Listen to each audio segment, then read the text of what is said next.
Hello aspirants, कैसे हैं आप सब। एक मेडिकल मेंटर के नजरिए से ये समझना बहुत आसान है कि नीट 2026 की तैयारी का प्रेशर कितना ज्यादा होता है। अक्सर ऐसा लगता है ना कि सब कुछ भूलते जा रहे हैं, लेकिन घबराने की बिल्कुल भी जरूरत नहीं है। आज के इस डायग्नोस्टिक सेशन में एकदम सटीक क्लिनिकल अप्रोच से बात की जाएगी। हमारा टारगेट बिल्कुल साफ है, कठिन एनसीईआरटी डायग्राम्स में होने वाली उन छोटी छोटी सिली मिस्टेक्स को जड़ से खत्म करना, जो अक्सर अच्छी खासी रैंक को नीचे गिरा देती हैं।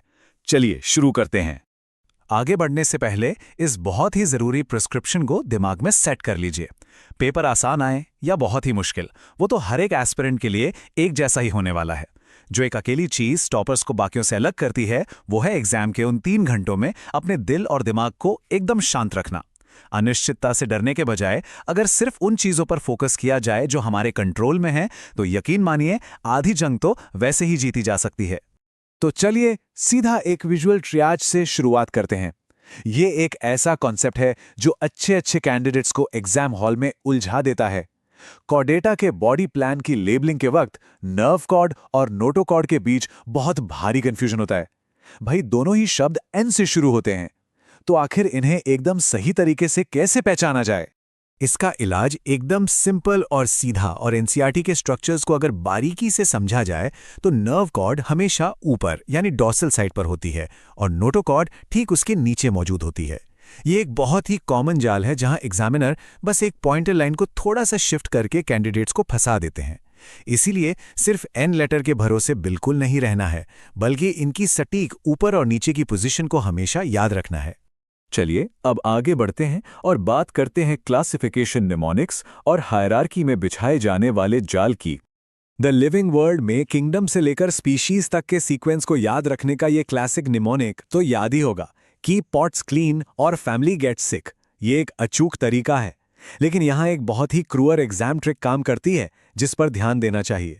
कई बार क्वेश्चन में असेंडिंग यानी बढ़ते क्रम के बारे में पूछा जाता है, लेकिन ऑप्शंस में सही सीक्वेंस सिर्फ डिसेंडिंग यानी घटते क्रम में दिया होता है। ऐसे टाइम पर प्रेजेंस ऑफ माइंड का इस्तेमाल करना है और सही सीक्वेंस वाले ऑप्शन को ही चुनना है, भले ही वो उल्टे क्रम में ही क्यों ना हो। अब डायग्नोसिस को प्लांट किंगडम की ओर मोड़ते हैं, जहां हम बात करेंगे मॉस और फर्न से जुड़े उन स्ट्रक्चर्स की जो सबसे ज्यादा कंफ्यूज करते हैं। मॉस यानी फ्यूनेरिया के लाइफ साइकिल को डिकोड करते हैं।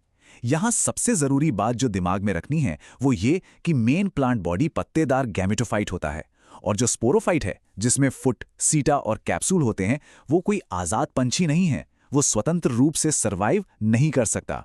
वो अपने न्यूट्रिशन और सपोर्ट के लिए पूरी तरह से मेन गैमेटोफाइट पर ही निर्भर करता है। अक्सर जल्दबाजी में यह कॉन्सेप्ट गलत हो जाता है, तो इसे बिल्कुल पक्का कर लीजिए।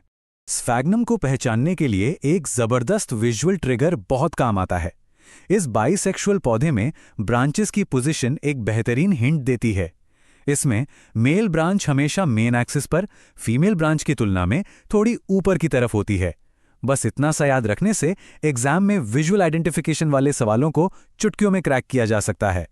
जिम्नोस्पर्म और टेरिडोफाइट्स की लेबलिंग में जो गलतियां होती हैं, उन्हें रोकने के लिए इन दोनों का बेसिक डिफरेंस एकदम क्लियर होना चाहिए। सबसे बड़ा टेक अवे क्या है? जिम्नोस्पर्म में हमेशा नेकेड सीड्स और कोन्स होते हैं, जबकि टेरिडोफाइट्स में, खासतौर पे फर्न्स में, कोन्स तो कभी भी नहीं पाए जाते। ये एक ऐसा सीधा और सॉलिड फैक्ट है जो आइडेंटिफिकेशन में बहुत सारा टाइम बचाता है। इन दो जरूरी जिम्नोस्पर्म्स के बीच का अंतर भी बिल्कुल शीशे की तरह साफ होना चाहिए। इसके लिए एक बहुत ही मजेदार मेमोरी एड यूज किया जा सकता है, पाईबी यानी पाइनस बाइसेक्सुअल। पाइनस एक ही पेड़ पर मेल और फीमेल दोनों कोन्स रखता है, वहीं दूसरी तरफ साइकस डायोशियस है, जिसका मतलब है मेल और फीमेल पेड़ बिल्कुल अलग अलग होते हैं। इसके साथ ही पाइनस की सुई जैसी नुकीली पत्तियां और साइकस की कोरोलाइट जड़ें इनके आइडेंटिफिकेशन पर एकदम पक्की मोहर लगा देती हैं। प्लांट किंगडम से बाहर निकलकर अब वायरस के एक बहुत ही कंफ्यूजिंग स्ट्रक्चर पर एक छोटी सी ड्रिल करते हैं। टोबैको मोज़ेक वायरस यानी टीएमवी में अक्सर एक पॉइंटर लाइन बाहरी प्रोटीन कोड की तरफ इशारा करती है। अब सवाल यह है कि वो क्या है, कैप्सिड या कैप्सोमियर? सोचिए। यहीं पर सबसे बड़ा ट्रैप है। ध्यान दीजिए, एनसीईआरटी ने इस पूरे बाहरी आवरण को सटीक रूप से कैप्सिड के रूप में लेबल किया है। भले ही पॉइंटर किसी एक छोटे से हिस्से की तरफ जाता हुआ ही क्यों ना फील हो, लेकिन परीक्षा में अपनी मर्जी से उसे कैप्सोमियर मान लेना एक बहुत भारी गलती साबित हो सकती है। हमें स्ट्रिक्टली एनसीईआरटी की ही लेबलिंग को फॉलो करना है। चलिए अब प्लांट एनाटॉमी के सबसे मुश्किल लेबल्स को परमानेंट मेमोरी में सेट करने के लिए एक शानदार और मजेदार एनालॉजी देखते हैं, द कपल बनाम द बैचलर। स्टेम एनाटॉमी को इस एनालॉजी से समझना हद से ज्यादा आसान है। डाइकॉट स्टेम को इमेजिन कीजिए एक बहुत ही डिसिप्लिन्ड कपल के घर की तरह, जहां हर चीज एकदम सलीके से अपनी जगह पर रखी है। यानी इसके वैस्कुलर बंडल्स एक साफ सुथरी और व्यवस्थित रिंग में सजे होते हैं। इसके बिल्कुल उलट एक मोनोकॉट स्टेम किसी केयर फ्री बैचलर के बिखरे हुए कमरे जैसा होता है, जहां वैस्कुलर बंडल्स बिना किसी रिदम के पूरे ग्राउंड टिश्यू में यहां वहां बिखरे रहते हैं। इस बैचलर एनालॉजी को थोड़ा और डिटेल में देखते हैं। अब क्योंकि ये एक बैचलर का घर है, तो जाहिर सी बात है यहां स्टोर किया हुआ खाना, मेरा मतलब है स्टार्च शीट, नहीं मिलेगा। लेकिन हां, पीने के लिए पानी यानी वाटर कैविटीज जरूर मौजूद होंगी। और एक और चीज, इसके जो बिखरे हुए वैस्कुलर बंडल्स हैं वो बीच में बड़े होते हैं और किनारों की तरफ जाते जाते छोटे हो जाते हैं। है ना कमाल की ट्रिक? अब जाइलम के अरेंजमेंट की बात करते हैं, जो कि लेबलिंग का एक और बहुत बड़ा ट्रैप है। जड़ों में एग्जैक्ट कंडीशन होती है, जिसका सीधा सा मतलब है कि पहले बना हुआ प्रोटोजाइलम बाहर की तरफ होता है। दूसरी तरफ स्टेम यानी तनों में एंडार्क कंडीशन देखने को मिलती है, जहां प्रोटोजाइलम अंदर की तरफ छुप कर बैठा होता है। पॉइंटर लाइन एग्जैक्टली किस जाइलम को दिखा रही है, ये पहचानने के लिए इन दोनों पोजीशंस का क्रिस्टल क्लियर होना बहुत जरूरी है।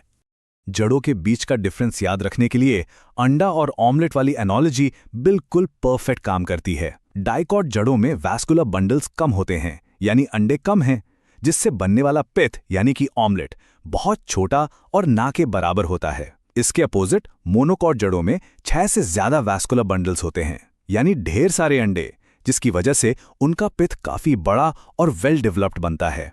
ये ऐसा विजुअल है जो आप चाहकर भी नहीं भूल पाएंगे। पत्तियों की एनाटॉमी की तरफ बढ़ते हैं और अब हमारा मेन फोकस होगा अनलेबल्ड पार्ट्स को पहचानने पर, खास करके स्टोमेटल एपरेटस पर। डाइकॉट और मोनोकॉट की पत्तियों को अलग से पहचानने का तरीका बहुत ही इंटरेस्टिंग है। डाइकॉट के गार्ड सेल्स बिल्कुल राजमा के दाने या किडनी के शेप के होते हैं, जबकि मोनोकॉट में ये जिम के डंबल जैसे दिखते हैं। और यहाँ एक बहुत ही इंपॉर्टेंट पॉइंट नोट करने वाला है।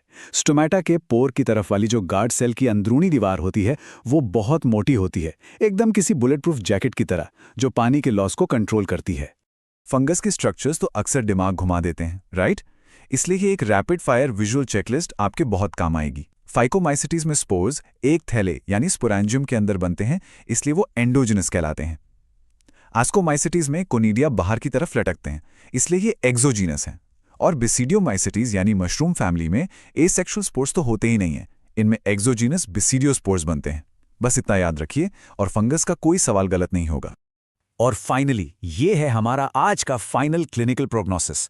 आज हमने देखा कि कैसे सही विजुअल ट्रिगर्स और मजेदार एनालॉजीज का यूज करके एनसीईआरटी डायग्राम्स के खतरनाक जालों से बचा जा सकता है। अब असली चैलेंज ये है कि आप अपनी इस नॉलेज पर पूरा भरोसा रखें, सिली मिस्टेक्स को कोसों दूर रखें और सबसे जरूरी, एग्जाम के दिन अपने दिमाग को एकदम कूल रखकर अपना बेस्ट परफॉर्मेंस दें। तो बताइए, क्या नीट 2026 के डायग्राम्स को पूरी तरह से फोड़ कर आने की तैयारी पक्की है? बिल्कुल पक्की होनी चाहिए। ऑल द वेरी बेस्ट और ऐसे ही स्मार्टली सीखते रहिए।